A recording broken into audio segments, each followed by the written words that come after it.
Hello everyone, welcome back to Command & Conquer and welcome to the 4th Soviet mission. And this time we're going to take the southern route here and once more prepare our troops for the attack on Germany.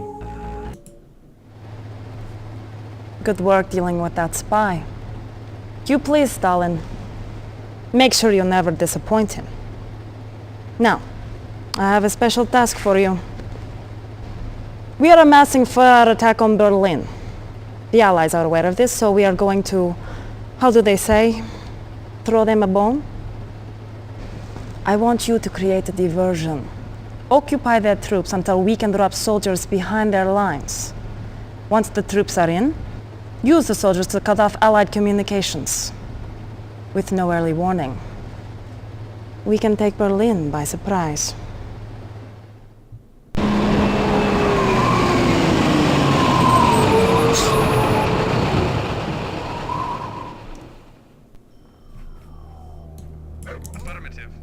So here we go again. This time we start with a bunch of dogs and really slow speed, so let's fix that. And we have 2 V launchers instead of only 1, and we have less. Hello. No. How about you attack those guys? Thank you. How about you do something? Thank you very much. Wow. Those dogs are lazy. Let's just have them stand here. And here goes our refinery. Actually, let's build a second one straight away. And you can actually do a want you to explore, probably not. Let's instead have my tanks do that. So here's a bridge. Here is some more ore. I don't know if I mentioned that before, but this game was originally supposed to be an add-on for the first Command & Conquer. And later on they turned it into a fully fledged game, but as you can see the games are still pretty similar. They use the same basic tile sets and a couple of units. In fact, I don't know, half the units are pretty much identical to Command & Conquer 1 units, and this game also came out just in the following year after the first Command & Conquer, so wasn't a whole lot of time between those 2 games. But still a very good game, and it improves in a number of ways, both like obvious ones and also like less obvious ones. For example, in the first Command & Conquer you couldn't really play in skirmish mode. You could play in multiplayer mode and you could have AI controlled armies in multiplayer mode, but those armies wouldn't do anything, they would just stand there, and even in the missions the AI couldn't really, let's say, build a base of its own. It could only start with a base and then do scripted stuff, so the AI was very rudimentary and basically only like slightly more advanced than the one from Dune 2, which is a spiritual predecessor of this game here. So I could also build a kennel here if I wanted dogs, but I already have a bunch of dogs, and dogs are really only good against infantry. So here we go.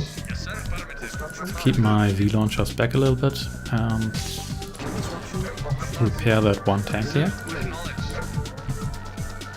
So, light tank. In fact, several light tanks. Oh no, it's only one. That's infantry again. So here we go. Please kill these rocket guys. These rocket guys have been nerfed quite a bit, so they aren't super dangerous. You stay here. So yeah, in this game the AI can actually like properly build units in skirmish mode. It's still not exactly super smart, but the AI does way better than the first Command & Conquer. And it's also more restricted. In the first Command & Conquer the AI was cheating like crazy. It's still cheating here, but only so much. For example, in the first Command & Conquer the AI would get ridiculous amounts of money by collecting the same amount of Tiberium as you did. Here they still get advantages, especially on harder difficulties, but it's not as ridiculous, so... Look at that. So Kill these guys here, kill this guy, and I want to find that radar. Ooh, more bazooka guys. Here we go. Also feeling that these units they feel more precise. So I have the feeling that you can actually attack. Get the guys going already. You can actually attack infantry with tanks, and you actually hit. First Command & Conquer, you could spend like half an hour with a medium tank just trying to shell a single rocket guy, and they just wouldn't do it. So please kill this harvester here. Thank you. Oh, there's a rocket guy here, wherever that guy came from. I honestly don't know. So the question is there a base here? Maybe. I mean, the harvester was coming from that direction, so that implies that the base is here. Yeah, it looks like it, so let's see what's over here. Oh. Are they trying to infantry rush me? Whoa! Actually lost one of my harvesters, because I wasn't paying attention. Wow, none of my dogs died. That's convenient. So I need to take control over this ore field here, and I want to rebuild my harvester. So destroy these tanks here, and then move over here. So, and I should probably build a radar after building this ore miner here. So, that church here. Yes, there is. And that's a healing crate, not a money crate. Well, that's alright. So, you guys... Oh, but, yeah, actually, that heals everybody on the map, so these guys here as well. So that was actually not that bad. Ideally, you just place a unit next to it, and then you assault the base, and halfway through the assault, when your tanks are weakened, you just collect it, and everybody is going to be healed, which is hunky-dory. And please, thank you for not destroying that bridge. So, hello. So, here we go.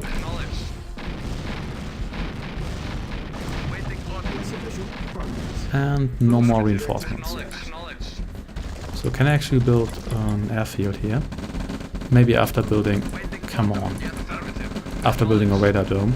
Because the airfield, even though I only have Yak planes at this mission and at this point, and those aren't actually all that useful, the airfield gives you access to paratroopers and later on to parachute bombs. Those parachute bombs are pretty terrible in my opinion, but the parachute troopers are pretty much free reinforcements, so even if you don't want to drop them in the enemy base and instead drop them, here we go, in your own base, it's still worth it because you get free infantry, so, and free units are pretty much always good, so there's no reason not to do it once you have those troops available. And you please heal yourself. And what's... Oh, here we go. So, and why did I... Oh yeah, here we go.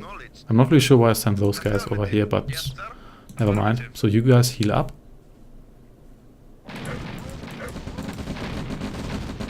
Yep.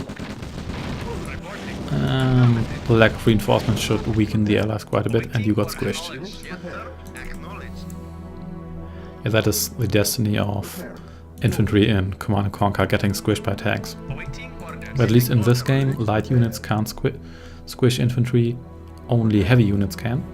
So in later Command & Conquer games, such as Generals, everybody can just run into infantry and kill them, which is probably more realistic, because even a comparably light vehicle such as a car, you don't really want to get run over by that. That's still going to cripple you. So... Here we go. You repair yourself. You go north. And I said you repair yourself. Okay. What happened here? Why did I... Oh, I sent all of these guys on the repair pad, so yeah, never mind. So here we go. Civilians and a jeep. So here we go. You go and join these guys here. And I'm going to spam more tanks here. So there should be a second entrance to the Allied base somewhere here. Question is, can I go up here and bomb their buildings, or bombard their buildings from, or shell their buildings, or whatever, from above? No, I cannot. So, well, it was worth a try, I guess. So, are there bunkers? Oh, yeah, pillboxes. This end of the bridge. Yeah, you might not want to cross this bridge here because probably just going to get shot to bits by those light tanks. I mean, this bridge here barely lasted. Ooh. Crystals or diamonds or gems or whatever. But you can use this bridge later on to easily reinforce your own troops. That's worth something, I guess. So where's their base? Yeah, here we go. Yep. And melting away. Hello, Harvester. That harvester lasted a little bit longer than I expected. Oh, that's a lot of infantry. Yeah, now that I destroyed their communication center, and by communication center I mean radar dome, they probably spam mainly infantry, which isn't even the worst choice. Oh yeah, let's just destroy the rest of the base before we deal with that harvester, because it's not like they're going to rebuild everything from just one harvester run, unlike in the first Command & Conquer, where that's pretty much possible. So please kill this medium tank here, thank you. Power plants here. Look how strong those heavy tanks are. Those buildings, they're just melting away. Oh, sold everything, so... Yep, this should be it. Harvester attack, which kind of works against infantry, and the harvester even crushed one infantry guy.